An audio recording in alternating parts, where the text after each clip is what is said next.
এইটা হচ্ছে এই দিকে উল্টাবো, উল্টো দিকে এই চওড়া কাপড়টা বসাবো, এক চাপে সেলাই করব। সেলাই করে নিলাম।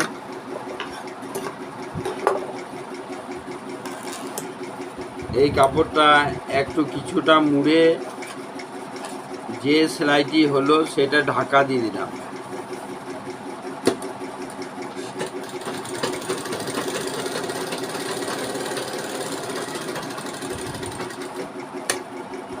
পাশে আর একটা সেলাই দিয়ে দিলাম।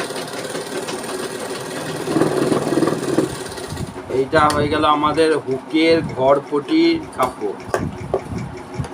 ঠিক আছে, তার আগে আমরা কি করেছি, এই খাপ টাপ সব কমপ্লিট করেছি, নিচে চওড়া পটি বসাইছি, লবে সেলাই চাপে সেলাই দিয়েছি।